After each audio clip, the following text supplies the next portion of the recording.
Have you ever noticed how someone can fall for you without really knowing you? Well, people don't fall in love randomly, and you can't help but ask, was it your personality, your looks, your charm, or something even deeper? Carl Jung believed that kind of attraction only happens for two unconscious reasons, and most people never realize what they are. And once you see them, attraction makes a lot more sense. Let's talk about it. Chapter 1. Projection begins. Jung believed that when someone falls in love, the first spark comes from projection, the mind placing its own longings, admired traits, and unexpressed parts onto another person. This process happens beneath awareness. It's instinctive, human, automatic. Think of it like this. Everyone walks through life with hidden pieces of themselves, forgotten strengths, abandoned dreams, parts of their personality they never got to explore, sides of themselves they were taught to bury. Then you appear, and somehow, without trying, you reflect those lost parts back to them. Someone feels drawn to your confidence because they never learned to trust their own. Maybe they fall in love with your creativity because theirs has been locked away for years. Or you may have awakened something they once loved but abandoned. Maybe they fall in love with your kindness because it reminds them of the gentleness they wish they could give themselves. In that moment, you become a mirror, not of who they are, but of who they could be, and that reflection is intoxicating. This is why Jung said, infatuation feels magical, because the magic isn't about the other person. It's about seeing a hidden part of yourself brought to life. It comes from recognition, the shock of seeing something deeply personal suddenly alive outside oneself. People don't fall in love with strangers. They fall in love with the parts of themselves they recognize shining through another. And this is only the first reason attraction feels so overwhelming. Idealized qualities. Projection goes beyond simple admiration. It often involves idealization, seeing in someone else the qualities we sense are missing or underdeveloped within ourselves. When someone is drawn to your humor, your confidence, your emotional depth, or your independence, something happens on two levels at once. They feel appreciation toward you and recognition toward themselves. That overlap creates emotional gravity. Jung connected this process to the anima and animus, the inner feminine and masculine images each person carries within the unconscious. These inner figures hold traits we haven't fully integrated: sensitivity, strength, intuition, decisiveness, creativity, and emotional openness. When you embody qualities that match someone's anima or animus, attraction intensifies. You don't just appeal to them consciously, you resonate with an inner image that has been shaping their desires for years. Someone who struggles with assertiveness may feel deeply drawn to your firm boundaries because it reflects a decisive inner strength they haven't yet claimed. Someone who feels emotionally closed may feel safe around your softness because it reconnects them with a tenderness stored in their anima. Someone taught to shrink themselves may feel captivated by your spark because it aligns with an animus that longs for confidence and expression. Jung believed relationships function as invitations. Each strong attraction points toward a part of the psyche asking to be developed, healed, or brought into awareness. So when someone falls in love with you, it often reflects growth stirring inside them. Your presence activates qualities they are unconsciously ready to meet within themselves. Longing for wholeness. Another reason projection feels so powerful is because humans instinctively seek wholeness, the integration of every part of themselves. Yet most people move through life feeling fragmented. Parts of them remain underdeveloped, suppressed, or waiting. There's often a sense of incompleteness, an awareness that something essential hasn't fully awakened. So when they encounter someone who seems to embody a missing quality, strength, warmth, creativity, ambition, playfulness, emotional depth, the attraction feels profound, almost sacred. A thought forms beneath the surface. You carry something I've been searching for. That recognition creates an emotional pull that feels inevitable, even destined. Jung described falling in love as a call toward individuation, a psychological movement toward becoming whole. Attraction signals growth trying to happen. The psyche senses an opportunity for integration. In that moment, you represent more than yourself.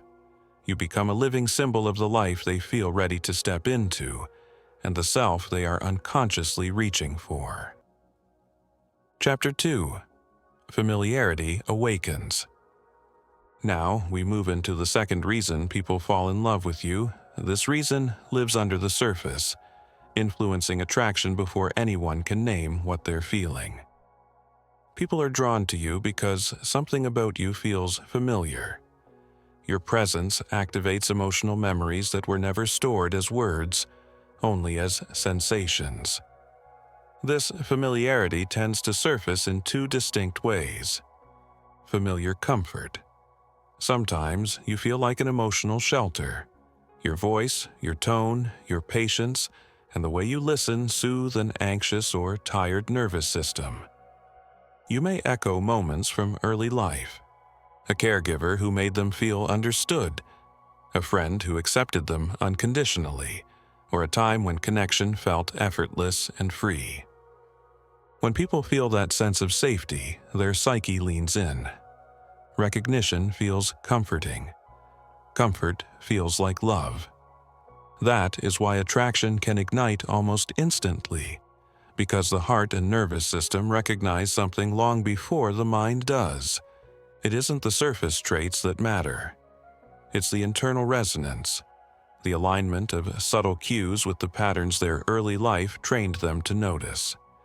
You might notice it manifests like this. You provide calm in ways their younger self needed.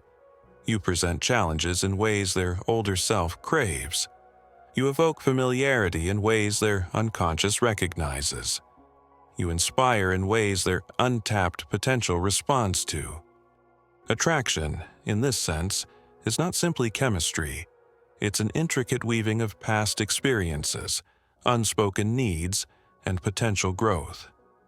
The alignment of these invisible threads creates magnetic pull, often before the person can articulate why they're drawn to you.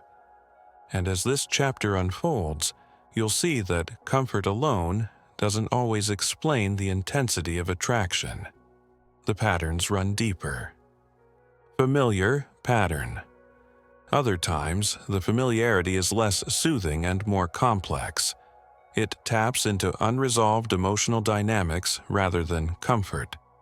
Your presence may activate old emotional scripts, unfinished stories, or recurring patterns from their past. For example, someone who grew up learning to care for others may be magnetized by emotional intensity or vulnerability in you.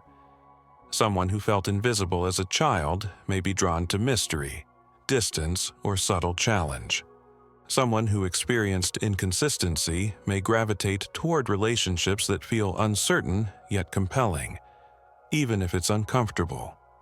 These attractions bypass logic entirely. They arise from the emotional memory embedded in the psyche. Jung called these unconscious pulls complexes, emotional structures that silently guide how people connect, love, and seek resolution. In the case of familiar comfort, a mother or father complex is often at work. Someone feels safe around you not because of what you do, but because your presence echoes an early emotional experience of care, stability, or being understood. In Jungian psychology, the parent complex forms when early caregivers become the emotional template for safety, warmth, protection, approval, or stability. Later in life, the psyche unconsciously seeks people who activate that same emotional atmosphere. When someone falls in love with you through this pattern, It's rarely about your surface traits. It's about the emotional echo you awaken, the part of their past that longs to be recognized, understood, or completed. They may not even be aware of it consciously, yet the draw feels undeniable, almost fated. In essence, the people we love are mirrors of both our comfort and our unfinished emotional work. Some connections feel like home. Others feel like a call to resolve what has lingered within. And often, both forms of familiarity, the comforting and the complex, coexist, creating a love that feels both soothing and transformative.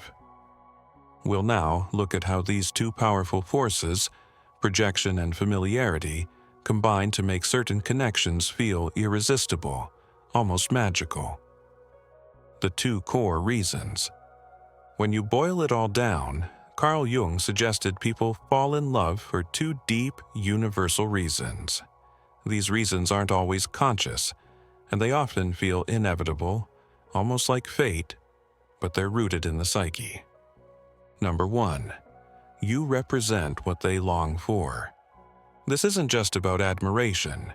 You embody a missing part of themselves, a hidden strength, a quality they've tucked away or forgotten. You may reflect courage they've never dared to claim, creativity they've kept buried, or kindness they've been afraid to show.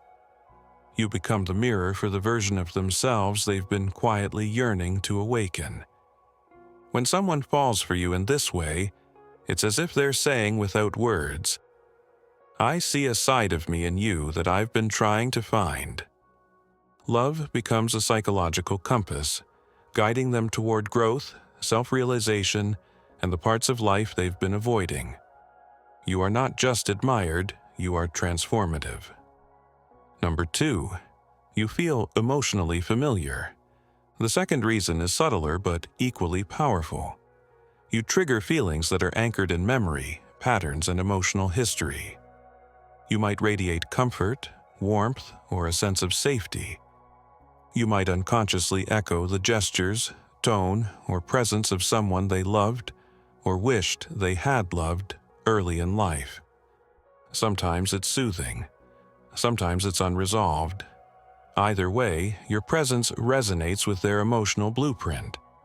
They don't just feel drawn to you, they feel seen, like a story unfinished that suddenly has a chance to continue. The intersection. In truth, most deep connections are a blend of these two forces, growth and familiarity. One awakens potential, the other awakens memory. One feels like discovery, the other feels like coming home.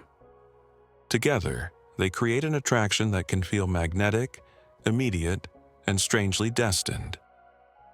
Put simply, people fall in love with you because you reflect who they wish they could be, and because you feel like someone they've always known. It's the dance of who they are and who they're meant to become, all wrapped up in the mysterious pull of the human heart. If you found this perspective enlightening, don't stop here. Watch this next video